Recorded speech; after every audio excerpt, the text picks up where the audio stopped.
रामपुर नामक एक गांव में रामू नाम का एक गरीब किसान रहता था। रामू मेहनती था, परंतु उसके पास बहुत थोड़ी सी जमीन थी।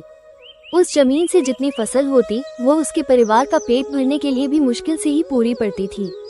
उसकी गरीबी और मेहनत को देखकर गांव के लोग कहते, रामू, इतनी मेहनत का क्या फायदा? तुम्हारा भाग्य ही खराब है जो तुम इतना परिश्रम करने के बावजूद भी गरीब हो। ये सुनकर रामू थोड़ा उदास हो जाता, पर फिर भी वो मेहनत करना नहीं छोड़ता। एक दिन गांव में एक साधु आए। गांव के लोग उनकी बातें बड़े ध्यान से सुनते थे और उन्हें बहुत मानते थे। रामू भी उनके पास गया और अपनी गरीबी और मेहनत की कहानी सुनाई।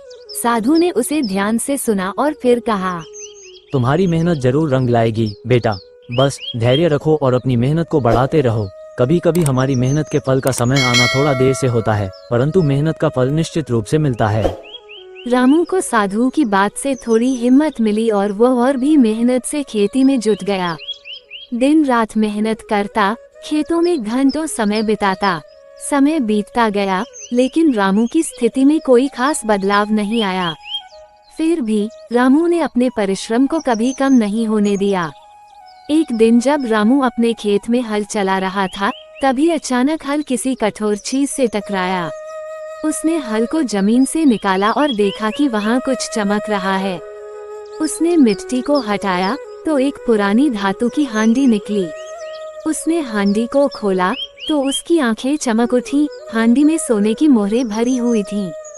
रामू को अपने भाग्य पर यकीन नहीं हो रहा था। उसने साधु बाबा की बात को याद किया कि मेहनत का फल अवश्य मिलता है। रामू ने उन सोने की मोहरों से थोड़ी जमीन और खरीदी और बेहतर बीज और साधन जुटाए। अब उसकी फसल बहुत अच्छी होने लगी और कुछ ही सालों में वह एक समृद्ध किसान बन गया। उसकी मेहनत और भाग्य ने मिलकर उसका जीवन बदल दिया। इस घटना के बाद गांव के लोग भी उसकी तारीफ करने लगे और कहने लगे, देखो, मेहनत का फल मिलता ही है, बस धैर्य रखना जरूरी है। रामू ने अपनी मेहनत और धैर्य से सिद्ध कर दिया कि सच्ची लगन और परिश्रम से किस्मत भी हमारे साथ चलने लगती है।